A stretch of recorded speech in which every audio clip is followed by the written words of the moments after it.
ओम की ध्वनि ओ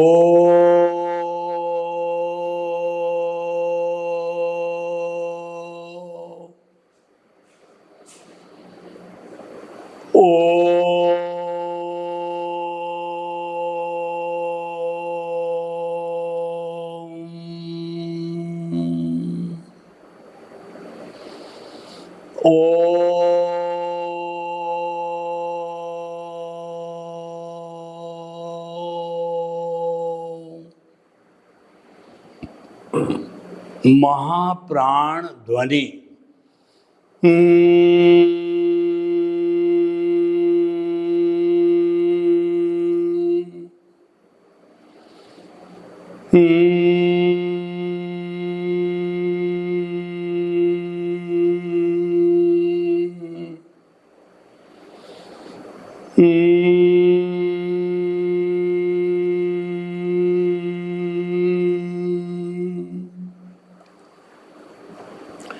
भाई और बहनों, मातृशक्ति को नमन।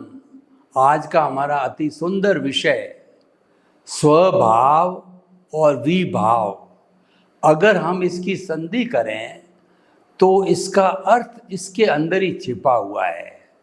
स्व का अर्थ होता है स्वयं का और भाव का अर्थ होता है चिंतन, स्वयं का चिंतन, स्वयं की जानकारी, स्वयं में रमण करना, स्वयं को पहचानना, अपने स्वभाव में रहना, यानी कि अपने आप में रमण करना, वह स्वभाव कहलाता है।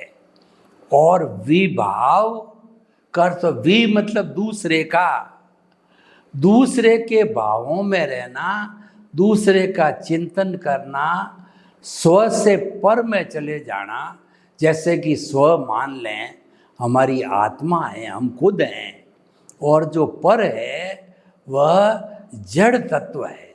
जड़ तत्वों के अंदर भाव रखना, रुचि रखना, उनका चिंतन करना, उनका उपयोग करना और उनके प्रति प्रेम करना, उनके प्रति अटैचमेंट रखना, उनके प्रति जो है मूर्छा की भाव रखना, वो विभाव है। तो दो बातें हो गई, स्वभाव और विभाव। यानी कि एक तो स्वद्रव्य हो गया और एक पर द्रव्य हो गया। तो हम पहले दोनों की परिभाषा करते हैं। स्वद्रव्य का अर्थ, स्वभाव का अर्थ होता है कि मैं मन वचन काया से मुक्त ऐसा शुद्ध आत्मा हूँ।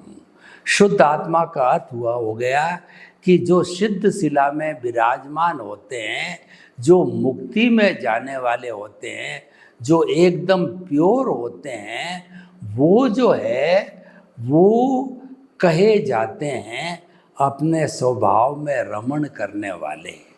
हम मुक्ति की बात करते हैं, मुक्ति का अर्थ होता है अपने स्वभाव में रमण करना, यानी कि हमारा जो अस्तित्व है उसकी पूरी पहचान कर लेना स्वभाव कहलाता है। मनुष्य जीवन का सबसे पहला कर्तव्य है अपने स्वभाव में रमण करना, और सबसे कठिन कार्य है अपने स्वभाव में रहना, क्योंकि हमारा आकर्षण है विभाव का ज़्यादा रहता है, जड़ पदार्थों में जाने का ज़्यादा रहता है, उसी का नाम संसार है। और दूसरी बात यह है कि जन्मांतर से हम पर द्रव्य के प्रति आसक्ति रखे आए हुए हैं। हम अज्ञान के वशीभूत है। पर पदार्थों के प्रति जो है श्रद्धा रखना, पर पदार्थों के प्रति जो अटैचमेंट रखना है, वो सारा विभाव है। क्योंकि हम अभ्यस्त हैं विभाव में रहने के, और उसी विभाव के कारण हमारे को ये बाहर का व्यवहार जगत मिलता है, लौकिक जगत मिलता है, जो कि हमारा कर्जा है, जो कि हमारी अशुद्धि है। इसको कर्म रज कहा जाता है व्यवहार जगत को। और इस कर्म रज की जब तक संपूर्ण शुद्धि यानी कि ये जीरो नहीं हो जाता है, तब तक आप विभाव से स्वभाव में नहीं आते हो।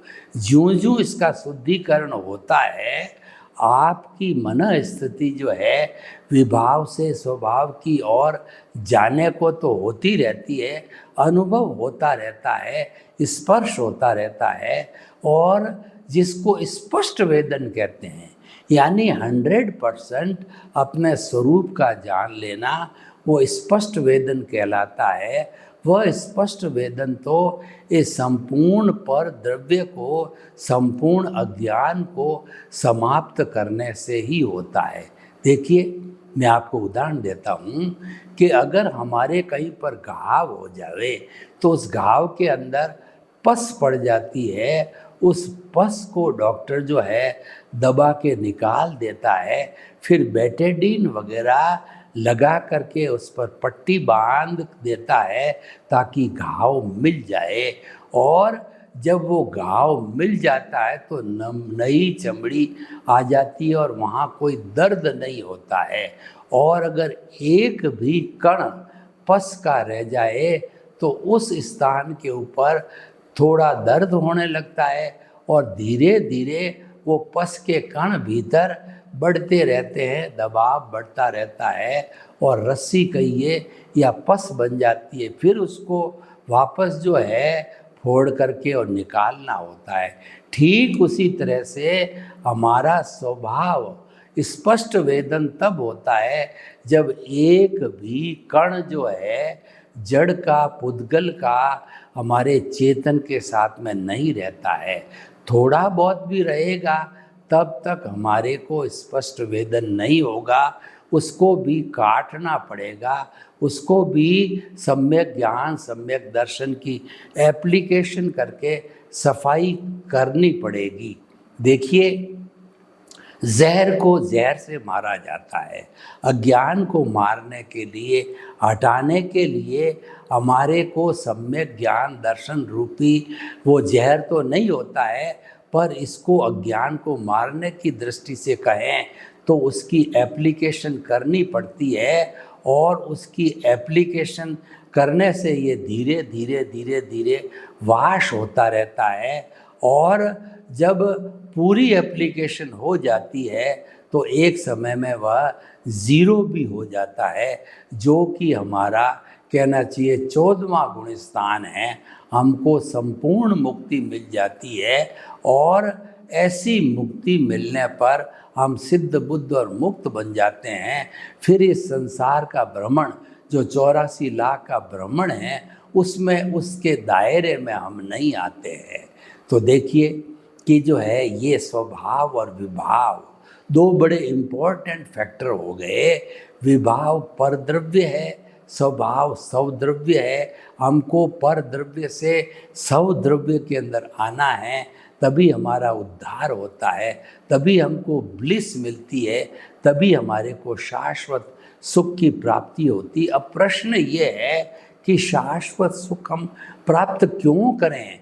हमारा जो जीवन है ये सुख दुख के पलड़े में झूलता रहता है। पूरे जीवन भर कभी सुख मिलता है, कभी दुख मिलता है, और इस पलड़े के अंदर हम झूलते रहते हैं। तो हम इतने डिस्टर्ब हो जाते हैं और हम चाहते हैं कि जो ये सुख दुख की पुनरावृत्ति बंद हो जावे और हमको शाश्वत सुख की प्राप्ति हो जावे।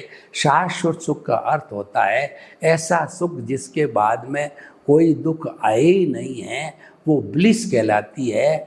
और वह मुक्ति की अवस्था होती है। उस ब्लिस की अवस्था में जाने के बाद में हमारी आत्मा स्वयं ईश्वर बन जाती है और वह ईश्वर बन करके सिद्ध शिला के अंदर विराजमान हो जाती है। फिर इस 84 लाख की जो हमारा जो भ्रमण है वो उसका बंद हो जाता है। तो भाई और बहनों, हम आपको ये बताना चाहते हैं कि जो है ये हमारा स्वभाव और जो है विभाव ऐसे दो ध्रुव है कि एक दूसरे के विपरीत है, एक दूसरे के कहना चाहिए अगेंस्ट है, तो हमारा लक्ष्य है वो विभाव से स्वभाव की ओर बनता है। तो इस लक्ष्य की पूर्ति के लिए हमको क्या करना चाहिए, उसके लिए हमने एक सनातन सत्य कार्यक्रम डिज़ाइन किया है। सनातन सत्य का अर्थ होता है यूनिवर्सल ट्रुथ, सार्वभौम सत्य, ultimate reality of the universe. Universe है वो हमको तब मिलती है जब हम स्वभाव को स्पर्श करते हैं। उसका स्पर्श करने के लिए, उसको पाने के लिए पूरी विधि है कि कुदरती रचना और कुदरत के कानून से शाश्वत सुख की प्राप्ति। हमारे को शाश्वत सुख की प्राप्ति करने के लिए, विभाव को संपूर्ण मिटाने के लिए हमारा जो मेन जो कहना चाहिए सिद्धांत है वह कुदरती रचना, कुदरत का कानून है। कुदरत जो है 6 शाश्वत द्रव्यों के समवाय को कुदरत कहते हैं, जो कि पूरे ब्रह्मांड के अंदर लागू होता है, जहाँ लाइफ है। इस ब्रह्मांड के बाहर भी और बड़े बड़े ब्रह्मांड है जिसको कि आलोक कहा जाता है, वहाँ पर लाइफ नहीं है। चंद्रमा पर लोग गए और उन्होंने ये बताया कि वहाँ पर जो है बसने की संभावना हो सकती है, लेकिन अभी तक संभावना ही है, अभी तक वो प्रूव नहीं हुआ है। मंगल ग्रह पर जो लोग गए उन्होंने बताया कि वहाँ जीवन मिल सकता है, लेकिन अभी उसकी पुष्टि नहीं हुई है। अभी केवल पृथ्वी पर ही जो है ये जीवन है, लाइफ है, क्योंकि यहाँ पर ये 6 द्रव्य मौजूद है, अवस्था रूप के अंदर मौजूद है, द्रव्य रूप के अंदर, और अवस्था रूप के अंदर ये बदलते रहते हैं। तो अवस्था रूप में बदलने से कुदरती रचना बनती है। क्यों बदलते हैं कि यहाँ पर हमारे इस कुदरत के अंदर जो असंख्य अनंत लिविंग प्राणी है, लिविंग बीइंग्स है, तो हर एक का कॉजल बॉडी अलग अलग है। उनको भुगतान कराने की जिम्मेवारी कुदरत की है। तो भुगतान कराने के लिए इन 6 द्रव्यों को अवस्था रूप में बदलना पड़ता है, और उनके बदलने को कुदरती रचना कहते हैं। कुदरती रचना पर पूरा नियंत्रण 100% कुदरत का ही है, क्योंकि कोई प्राणी पिछले जन्म में जब आयुष्य कर्म खत्म होता है, उसका जीवन समाप्त होता है, तो वो अपनी आंसर शीट यानी कि अपना जो है सर्वस्व जो है वो अर्पण कर देता है कुदरत को एक आंसर शीट के रूप में। अब कुदरत एग्जामिनर बन करके उसकी आंसर शीट को ले लेती है, और जैसी जैसी उसकी कॉपी होती है उसको वैसा वैसा वो मार्किंग करके देती है, यानी सुख दुख की अनुभूति कराती है। यानी कि उदय प्रारब्ध होता है, जैसा जैसा उसका कहना चाहिए कि जो है भीतर जो है रहता है उसका, वो उसके अनुरूप ही उसको उदय और प्रारब्ध मिलता है। उपादान, भीतर का पार्ट उपादान है, यानी पिछले जन्म में जो आपने इकट्ठा किया है भाव मन के रूप के अंदर, इस जन्म के अंदर वो द्रव्य बन जाता है। और जब एग्जामिनर को जो है लास्ट बर्थ की कॉपी दी जाती है, तो स्पीच और एक्शन के बीज है वो कुदरत के क्लाउड के अंदर पड़ जाते हैं। और जब व्यक्ति जन्मता है नेक्स्ट बर्थ में भाव मन को साथ लेकर के, तो उस समय के अंदर वो भाव मन है द्रव्य मन के अंदर उदय और प्रारब्ध के अंदर बदल जाता है। और जो 4 तरह के अघाती कर्म ब्रॉड फॉरवर्ड होते हैं वो अज्ञान रूप में, और वो जो है वो एकांत पाप के रूप के अंदर मिथ्या ज्ञान, मिथ्या दर्शन, मोहनीय कर्म बन जाते हैं। और व्यक्ति उसके लाइव पार्ट के कारण नए जो है वो भाव डाल करके कर्म एकत्रित होता रहता है। जबकि जो स्पीच और एक्शन के बीज है कुदरत की क्लाउड में गिरे थे, वो प्राणी के जन्म लेते ही वो जो है वो वचन और काया के रूप में मिलते हैं, और द्रव्य मन है वो भाव मन है, द्रव्य मन के रूप में मिलता है। ये मन वचन काया तीनों मिलकर के और ये उदय प्रारब्ध बनाते हैं।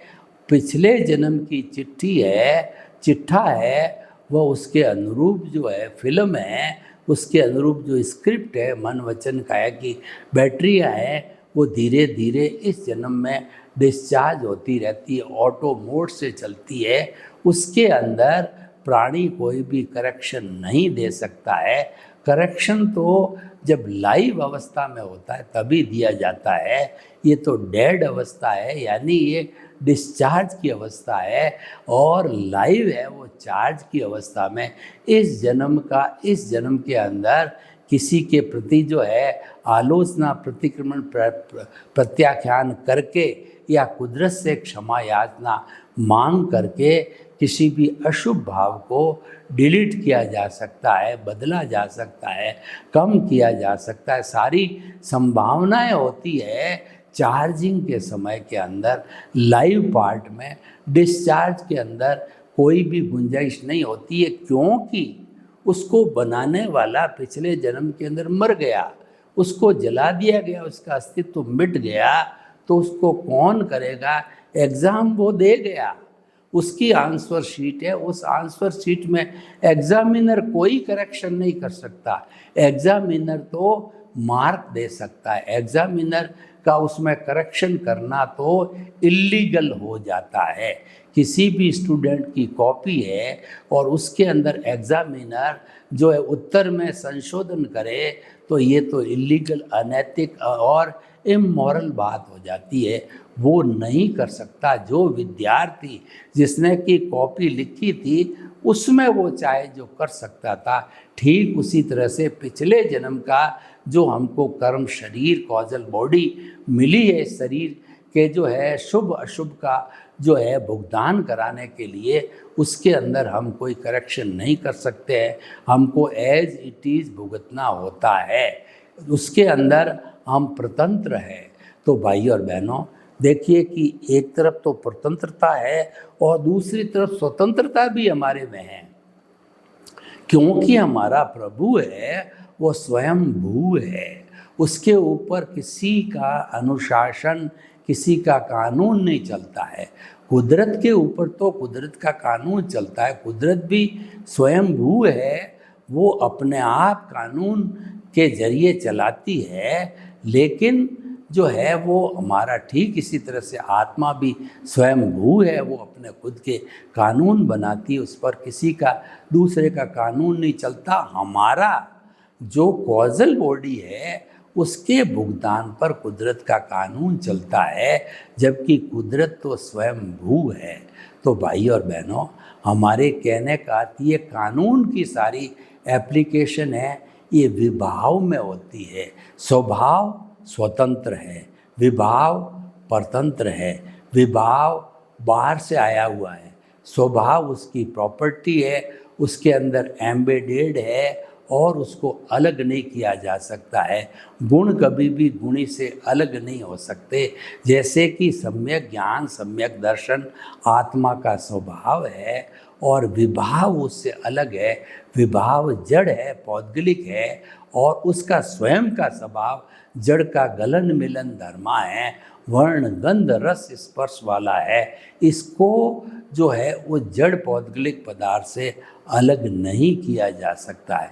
हर एक का अपना अपना स्वभाव होता है, लेकिन जब वो दूसरे के चिंतन में चला जाता है, दूसरे का उपयोग करने लग जाता है, जब वो पर द्रव्य बन जाता है, तब वो विभाव बन जाता है।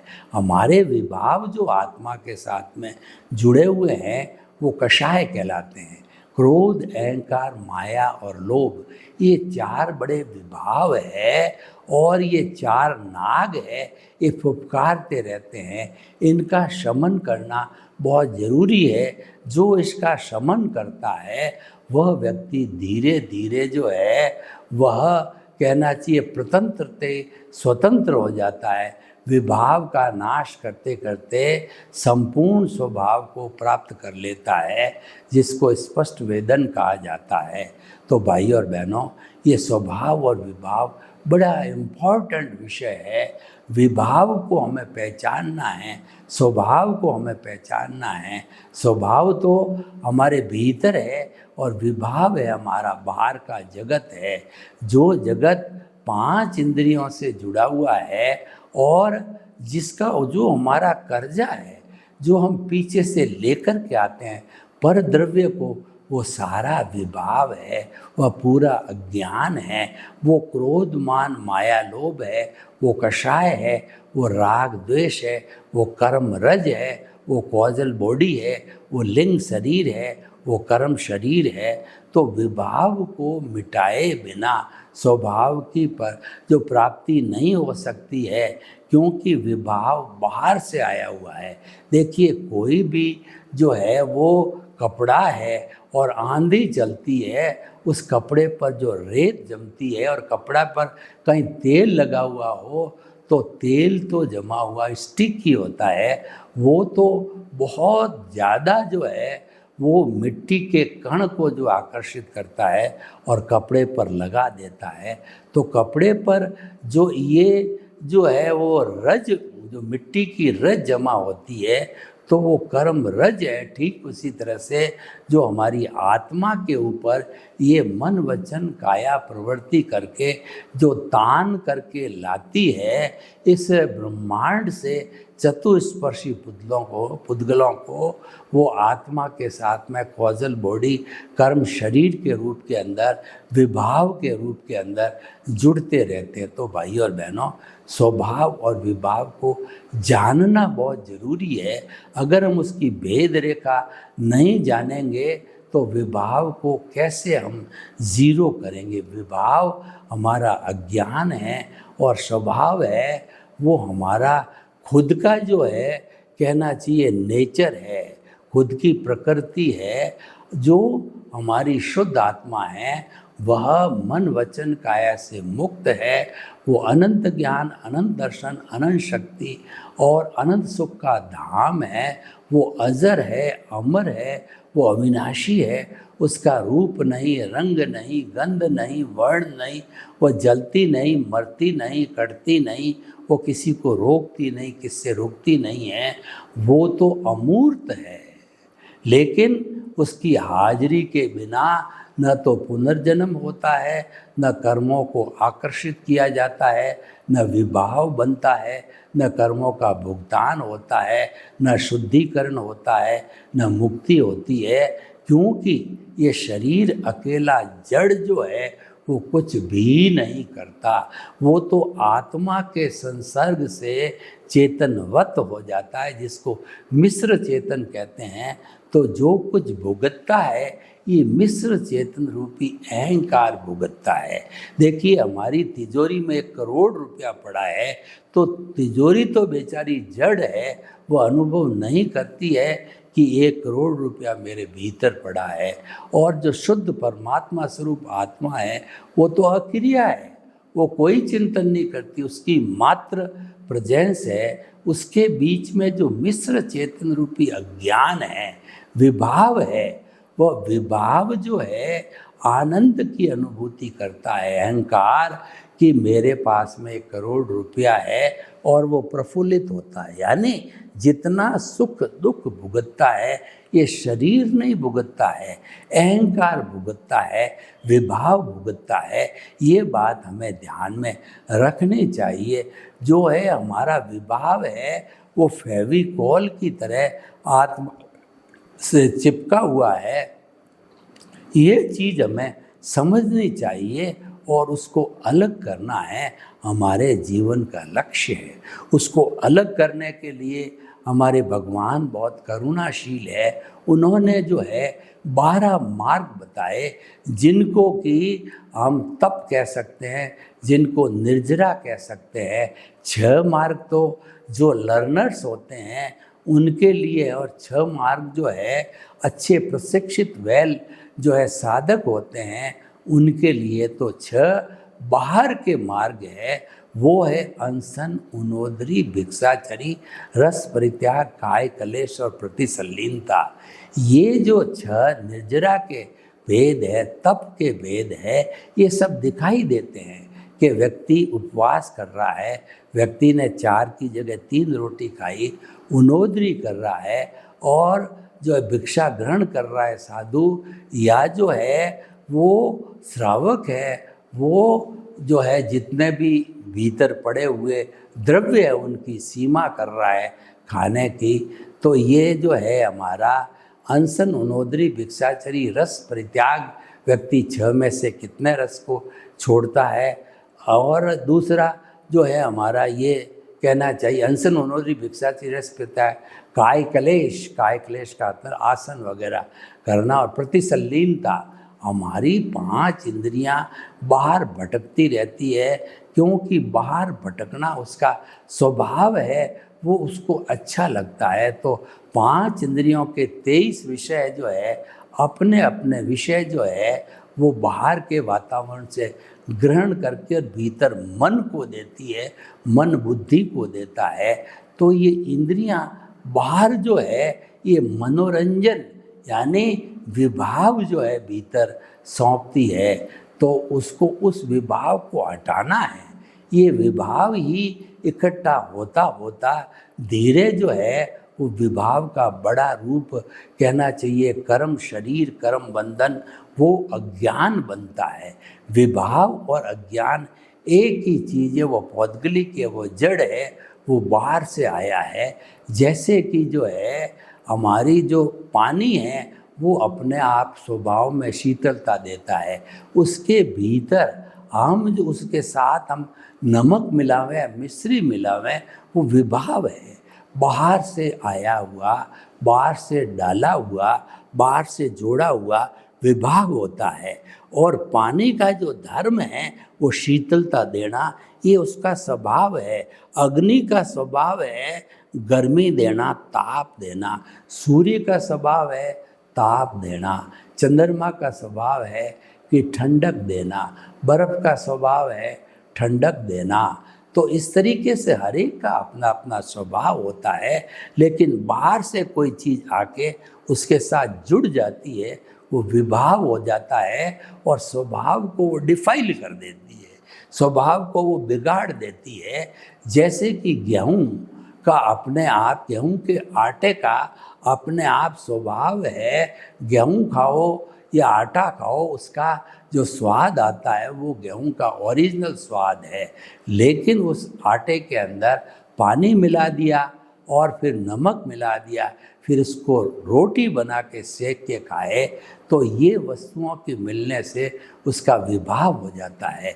जो हमारा जड़ पदार्थ है उसका छोटा से छोटा रूप, जो भगवान महावीर ने कहा कि परमाणु है, परमाणु नॉन डिस्ट्रक्टिव होता है, नॉन डिविजिबल होता है, उसको और तोड़ा नहीं जाता है, तो वह उसका जो है शुद्ध स्वरूप है, वो जड़ का स्वभाव है। 1 परमाणु, 2 परमाणु, 4 परमाणु, ये कई परमाणु मिलकर के विभाव पैदा करते हैं, अज्ञान पैदा करते हैं, और वह अशुद्ध हो जाता है। तो वह अशुद्ध होता है, वह अपना स्वभाव नहीं है, विभाव में आ जाता है। जो किसी भी चीज़ की जो स्वभाव होता है उसके अंदर बाहरी तत्व को मिलाने से वो विभाव हो जाता है। सोना 24 कैरेट का सोना है तो ये उसका स्वभाव है। जब उसके अंदर तांबा जो है वो 23 कैरेट के हिसाब से, 20 कैरेट के हिसाब से, 19 कैरेट के हिसाब से तांबा मिलाया जाता है, तो वह उसका विभाव होता है। और उसके विभाव से ही, बनने से ही ये ऑर्नामेंट्स बनाए जाते हैं।